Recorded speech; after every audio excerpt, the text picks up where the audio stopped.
Hello, YouTube. It's your boy YGO King of Scrubs here, and I'm coming at you with MathMech. You all saw the thumbnail. You all knew what it was when you clicked on the video. I love this deck. I played this deck forever ago when this guy came out, Diameter, and absolutely loved the deck back then. I played it when it first came out too, but it wasn't good. We played an OTK version with Kaijus and making our opponent go first. Obviously, we don't do that now. I have a few other things coming up. I'm excited if everybody saw the new Battle and Boxer support. I love that deck too. One of my old tops from way back when was with Battle and Boxers, and absolutely love the deck. I'm definitely going to be building it. I'm working on Eldritch mixed with Branded. Probably not the best idea, as it's probably going to get hit, but that's a different matter. For now, we're going to go over this deck. I did already play it in a tournament. I should have videos of that hopefully next week of some of my matches and things like that. I did take first with this deck. This deck was absolutely fire. Love this deck. Going to keep playing this deck. But for now, we're going to go ahead and get into the deck profile, starting with the main deck, of course. So, easy start out here, obviously. We start off with 3 MathMech Circular. This card came out of Power of the Elements and just brought new life into the deck. It's a 1-card starter for a full combo. It's a +2 into an Exceed or a Link 2, depending on what you need. It just does everything for the deck. It locks you into Cybers or whatever, but they all do that, and if you're not playing Cybers in the first place, I don't know what you were doing.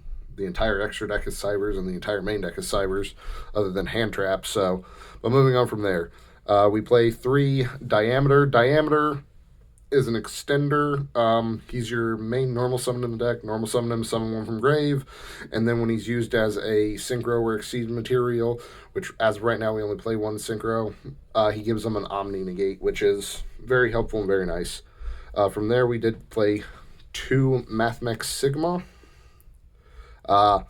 It's your obvious circular dump. I did play against Branded, main decking like 6 Bestials for some unknown reason, and that was a pain, but we still won that.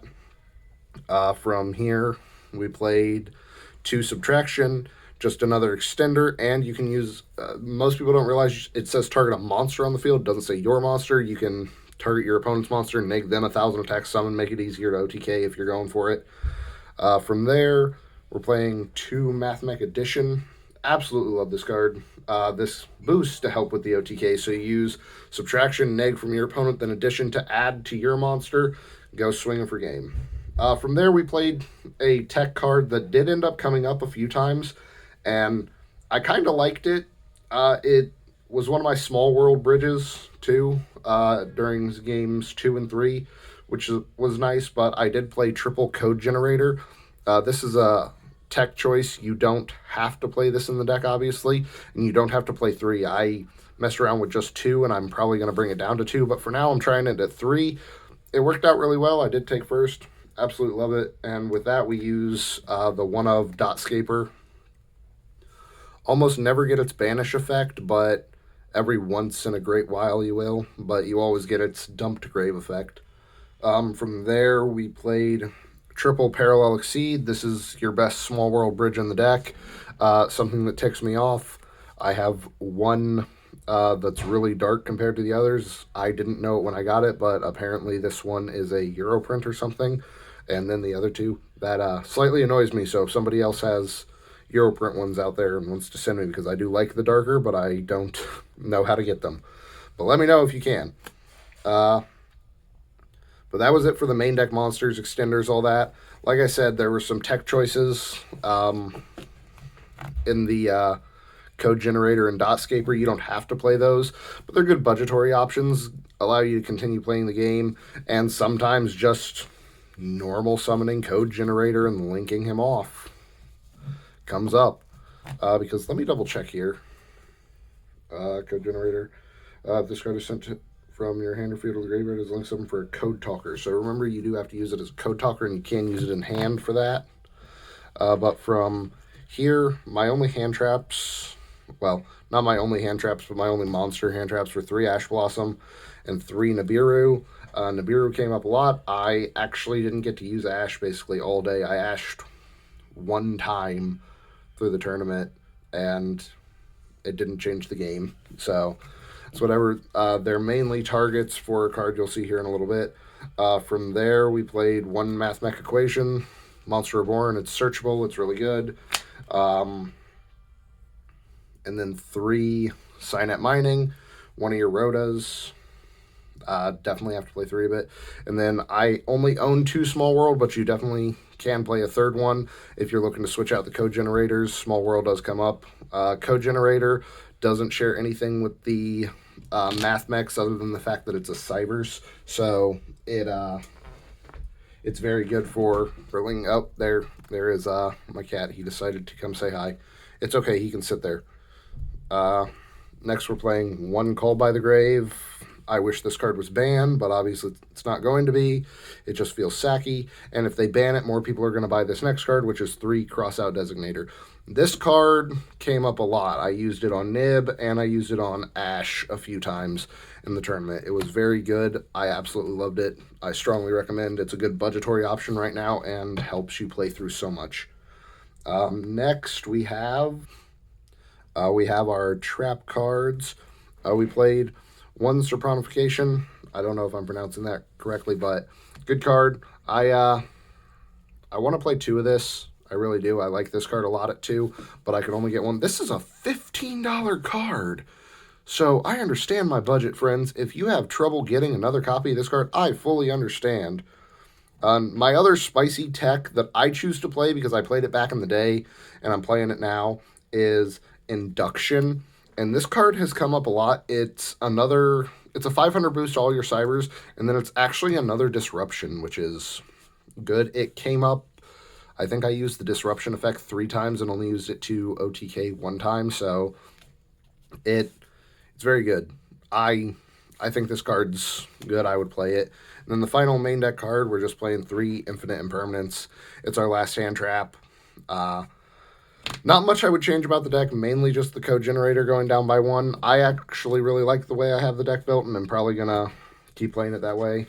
I'll go over the extra deck, and you guys already know I don't really do sideboard. Sideboard is your own options.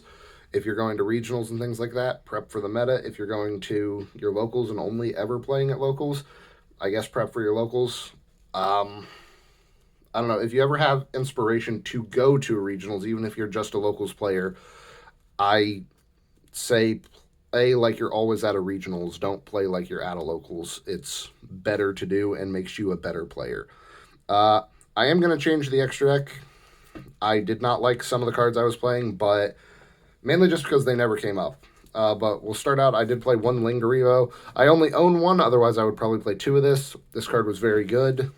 I play 1 Link Spider. This was just in case we got nibbed. We could go into it and then keep playing because this is a Cybers, and it gave us options.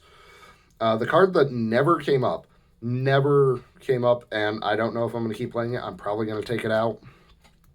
G Golem Crystal Heart. I don't know. It's a card. It's whatever.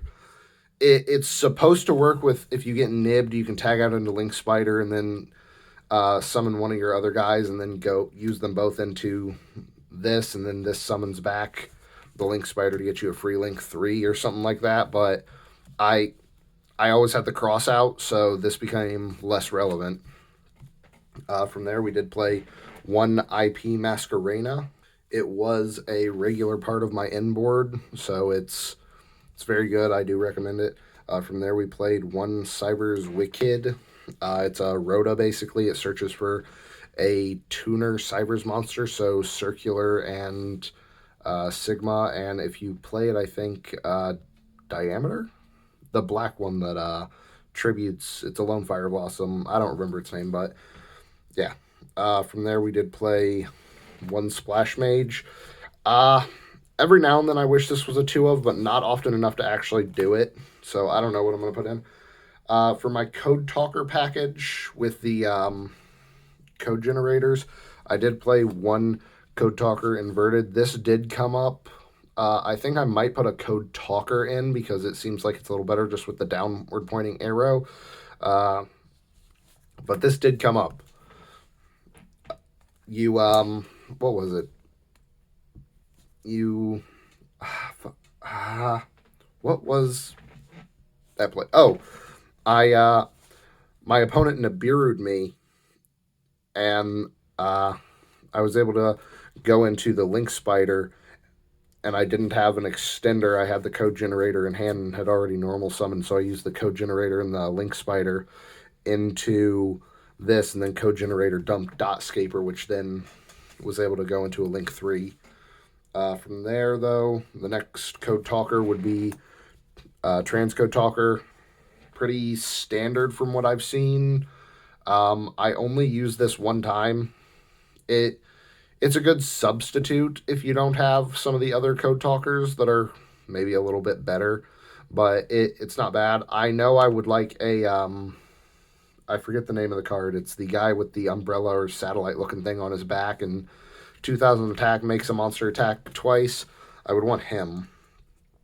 Heat Soul, regular part of my inboard. I go into him with IP Masquerena and the trap card, the Serponification. I am not good at pronouncing that.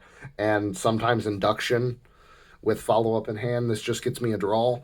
A card I was considering was the Link 2. I forget the name of it.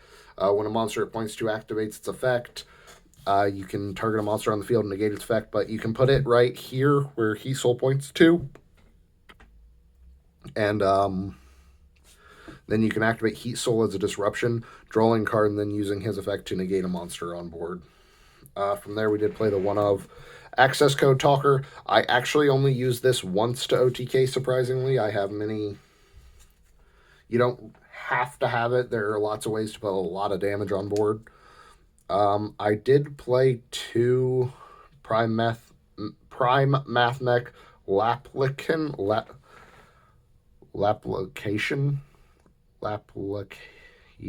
I don't know. I played 2 of them. It came up. I would summon the first one naturally and then use the the dang old trap card. I'm not good at pronouncing it, and we know I'm not good at pronouncing it, but I would use it to go into it on my opponent's turn. The reason this deck is budget friendly, and y'all can be hateful towards me because of what I have, but the secret rare of this card is almost $50. The gold rare is $2. So we played double Prime MathMech Alimbertion. You want, I'd say 2 of this. You can bring this guy down to 1 if you're looking for room in the extra deck. I'd say play 2 of this. It comes up. He's just a good card. And thanks to the gold rare printing, even though it looks ugly as all sin, we are able to play this deck on a budget level, which is super nice. The final card I play was GeoMathMech Final Sigma. I would like the level 8 Synchro eventually, but I have to find somebody who has it, and that's a little more easier said than done. But I like the deck a lot. I never went into this guy, but he was a nice... I had the chance to several times, and he was a good backup plan. Somebody did debarrier me calling X-Seeds, and it was just better at the time. That was the only time I summoned Access Code. But good deck. Very good deck. I recommend it as a budget-friendly option. Unfortunately, you will have to play the gold rares if you want to play it on a budget, but definitely worth it. This deck is very prevalent in the meta. It's very strong in the meta, and I think a lot of people will like it. If you guys want to see more decks, more of my favorite decks like this, I'll keep doing them, but let me know what you guys want to see. I'm definitely doing Battle and Boxers, so I hope you guys are looking forward to that, but I'll keep doing Ninjas and MathMechs. I enjoyed Evil Eye, but it's not Evil Eye's time. They got a lot going for them, but if the format slows down just a little bit more, just a little bit, a little smidge, right here, a little smidge, then that deck will be insane. I'm not a big fan of Branded right now, as there's like 3 or 4 Branded players at my locals, and I just don't want to play Branded right now. I liked Eldritch, but they're going to take a while to build, as it turns out. I have a small build of Live Twin, but they're not great without Sprite, so here's hoping Sprite Blue has a reprint coming soon. Here's hoping. We'll find out At the end of the year, I may get another case of Megatins, but we'll have to wait and see what I do. I have a few bills that I got to pay, but you guys know how that is. Remember, we're playing on a budget here. Hopefully you guys are taking some of my advice, sticking to your budget, and not just going out and blowing your rent money on cards. Make sure you play on your budget. Make sure you stick with your budget. And make sure you're having fun with the game. The first part of it is to finish your deck, have fun with the game, and then worry about getting competitive. Play at your locals to start. See what you like. Test your decks online before you spend the money. But alrighty, guys, that's going to be it for me. If you enjoyed this, remember to like, subscribe, and comment down below on how bad I'm doing, and I'll see you next time.